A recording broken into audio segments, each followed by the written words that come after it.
On a jungle moon far beyond the settled systems, where the air shimmered with phosphorescent mists and the canopy above blocked out the twin suns, two children, one human, one predator cub, ran for their lives through undergrowth thick with alien flora, their breath ragged, hearts pounding, and minds racing with the sheer terror of slavery narrowly escaped. The human girl, barely 12, had been raised in chains, sold from one crime lord to another, learning survival in the shadows, every nerve tuned to detect danger, every glance calculated to avoid the cruel eyes of her captors. Yet today, her instincts betrayed her in a way she hadn't anticipated. For running beside her was not another human, but a young predator cub, royal markings faintly visible under scarring and soot. Claws already bloodied from fights he barely understood, and eyes wide with a mixture of fear, fury, and the faintest glimmer of hope she could almost read, a language no adult could teach, only experience could shape. Together, they navigated treacherous terrain, leaping across glowing fungal pits, wading through rivers thick with phosphorescent algae, dodging predators far deadlier than any human hunter. And yet the greatest threat was not the jungle itself, but the distant, humming searchers of the slavers, their scanners probing, their weapons primed, ready to reclaim what had slipped from their grasp. Unaware that the children they pursued were more than mere prey, they were the sparks of a future that might ignite war or save the galaxy. As night fell, the moon's twin moons casting elongated shadows across ancient stone ruins hidden deep within the jungle, the cub and the girl discovered remnants of a civilization older than any living species. Structures etched with symbols that thrummed with strange energy. And as they explored, the cub instinctively recognized markings of war and dominance, while the girl deciphered patterns of strategy and defense. Their minds unconsciously merging knowledge and instinct until they uncovered a chamber at the center of the ruins containing weapons unlike anything their people had ever known, machines capable of annihilation on planetary scales, pulsating with energy that felt alive, almost sentient. And in that instant, the children realized that their escape was no accident, that fate had thrust them into a role far larger than survival alone. For the power in those ruins was a temptation too great for either their species to resist, and yet it was also a responsibility too massive for any adult to comprehend. And as the jungle pulsed around them, alive with the hum of ancient energy and the distant echo of pursuing forces, the cub and girl made a silent pact to master what they had found, to survive, and to understand the choice they now carried, the choice between legacy and annihilation. In the days that followed, the jungle became both classroom and battlefield, as the children trained themselves in silence, learning from the ruins, deciphering the mechanisms of weapons that could vaporize fleets, destroy cities, and twist ecosystems, each discovery bringing a mix of exhilaration and dread. For even in their youthful minds, they understood the consequences of misuse. The human girl, gifted in strategy and intuition, began teaching the cub to see beyond the instinctual predator's view of dominance, showing him patterns of negotiation, foresight, and empathy, while the cub, with his superior senses, reflexes, and raw strength, taught her patience, caution, and the ability to act decisively when hesitation could mean death. Forming a bond stronger than species, stronger than bloodlines, a partnership of equals forged in the crucible of fear and wonder.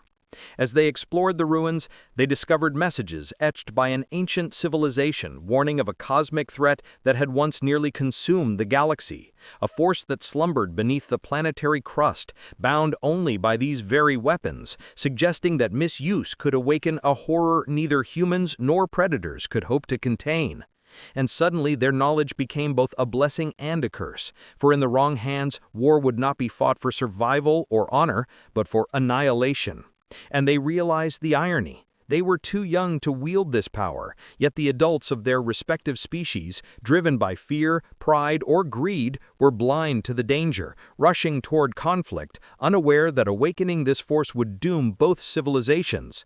Scouts and warships began converging on the jungle moon, predators seeking their royal cub and humans seeking the girl, each side armed with fleets, weapons, and centuries of prejudice. And the children knew that mere escape would no longer suffice. They needed a plan, and in whispered conversations beneath glowing fungi, using hand signals, crude maps, and instinctual understanding, they devised one audacious enough to defy the odds, unite the leaders of their species, reveal the truth of the ruins, and force cooperation before war began. For only unity could prevent the awakening of a cosmic entity whose wrath was not negotiable.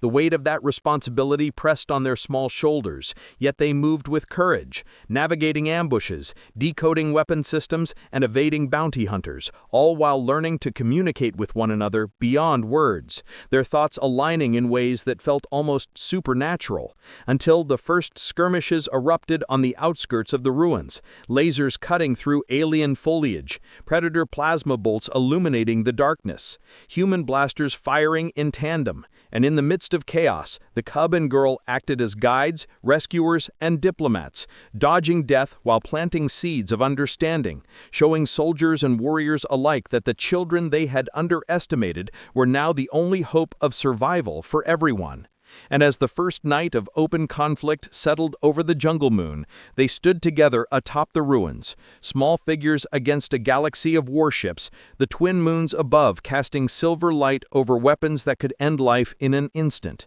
Yet the children's eyes burned with clarity, determination, and an unshakable belief that unity, not hatred, was the path forward. The culmination of weeks of tension arrived when both fleets landed simultaneously, predators and humans facing each other across the jungle clearing, engines humming, weapons primed, commanders shouting orders, pride and fear intertwining into a storm ready to erupt. Yet amidst the chaos, the cub and human girl stepped forward, small and vulnerable yet impossibly commanding, drawing every eye, their presence alone halting the first volleys of destruction. For no soldier, predator or human could fathom why two children dared to challenge the accumulated wisdom of their elders. The girl spoke first, her voice steady, cutting through the roar of engines and the crackle of energy, explaining the nature of the ruins, the power within them, and the cosmic entity whose slumber depended on restraint. While the cub, growling and hissing in predator tones, yet understandable to those who knew him, reinforced her words with gestures, demonstrations of the weapon systems, and a display of loyalty to her, showing that choice, not instinct or tradition, could shape destiny. Arguments erupted among commanders, plasma blades sparking, words shouted in fear and disbelief, yet the children remained steadfast, refusing to yield to intimidation, refusing to abandon the truth. And slowly, painfully, the leaders began to understand that destruction, hatred, and pride would only awaken the ancient force, that the galaxy's survival depended on cooperation between species who had long considered each other enemies. And as the sun rose over the jungle canopy, casting light on shattered foliage and the ancient ruins, tentative steps toward negotiation were taken. Alliances formed not out of trust but necessity, the children mediating, interpreting, and guiding, their small hands on control panels, showing adult leaders how to act with restraint. And in the midst of what should have been a battlefield, dialogue began, plans formed, and for the first time the galaxy's fate rested in the hands of children rather than warlords. In the aftermath, as fleets withdrew, lessons were recorded, treaties drafted, and the cub and girl returned to the ruins one last time, their bond unbroken, understanding that they had not only survived, but shaped the course of history. For they had proven that courage, intelligence, empathy, and cooperation could prevent annihilation, and that even in a universe dominated by power and fear, the smallest hands could wield the greatest influence. And as twin moons rose again above the jungle, casting long shadows across the ancient stone, the predator cub and human girl gazed at each other, silent, but knowing that together they had stopped a war, saved countless lives, and in doing so, become legends whose story would echo across the stars, a testament to humanity's enduring influence and the unexpected power of children to shape destiny when adults failed to see the truth.